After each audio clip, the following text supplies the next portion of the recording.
घर स्वर्ग के समान होता है, क्योंकि बेटा तो केवल एक कुल को रोशन करता है, लेकिन बेटियां दो कुलों को रोशन करती हैं। माता पिता के घर वह एक बेटी के रूप में अपना उत्तरदायित्व निभाती है और ससुराल आकर बहू के रूप में अपने कर्तव्य का पालन करती है। आजकल आप सुनते होंगे कि बहू बेटियां किसी की मृत्यु हो जाने पर उसका पिंडदान नहीं कर सकती, लेकिन यह बिल्कुल भी सही नहीं है, क्योंकि रामायण में बताया गया है कि प्रभु श्री राम के पिता राजा दशरथ की जब मृत्यु हो गई तो माता सीता अर्थात राजा दशरथ की बहू ने ही उनका पिंडदान किया था, जिससे उन्हें जन्म मरण के इस चक्र से मुक्ति मिल गई थी। इतना ही नहीं, गरुड़ पुराण के प्रेत कल्प में बताया गया है कि कोई भी व्यक्ति किसी मृत के लिए पिंडदान कर सकता है, और इसलिए बेटियां भी अपने पिता के नाम का पिंडदान कर सकती हैं। व्यवहारिक दृष्टिकोण से वहीं अगर ससुराल पक्ष में कोई पुत्र नहीं है तो इस स्थिति में बहू भी पिंडदान कर सकती है। इसलिए दोस्तों, वो लोग बहुत किस्मत वाले माने जाते हैं जिनके घर एक संस्कारी पुत्री का जन्म होता है।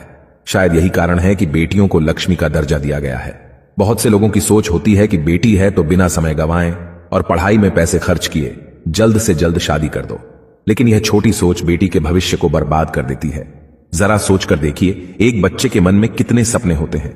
उसे कुछ हासिल करना है, उसे कुछ बनना है, लेकिन यह सपने केवल सपने बनकर रह जाते हैं।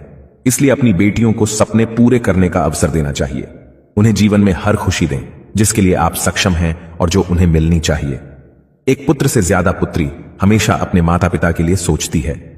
पुत्री के हृदय में अपने माता पिता के लिए प्रेम और अपनापन हमेशा बना रहता है। इसलिए बेटी के जन्म को एक जश्न की तरह मनाना चाहिए। दोस्तों, बेटी कभी भी माता पिता पर बोझ नहीं होती। उसका कोई स्वार्थ नहीं होता। पहले वह अपने माता पिता के लिए करती है और शादी के बाद ससुराल के लिए। वह सिर्फ अपनी और अपने परिवार की किस्मत बनाने के लिए जन्म लेती है। दोस्तों, भगवान केवल उसी को पुत्री का सुख देते हैं जिसके अंदर उस कन्या धन को संभालने का सामर्थ्य होता है। कई लोग गरीब होकर भी अपनी बेटी को अच्छी परवरिश देते हैं। एक बार स्वामी विवेकानंद वैष्णो देवी की सीढ़ियां चढ़ रहे थे। बगल से एक किसान अपनी बेटी को कंधे में बिठाकर सीढ़ियां चढ़ रहा था।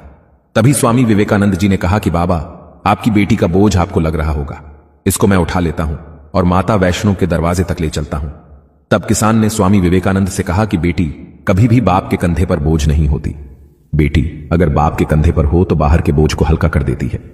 दोस्तों, बेटियां कभी भी धन की भूखी नहीं होती, वह सिर्फ मान और सम्मान की भूखी होती हैं।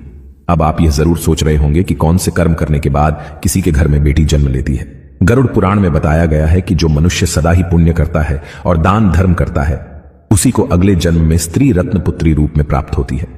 यदि आपकी कोई बेटी नहीं है तो आप किसी सगे संबंधी या किसी गरीब की बेटी को पढ़ाने में मदद कर सकते हैं और उसका विवाह करवा सकते हैं। इससे भी अनंत पुण्य करने का फल मिलता है।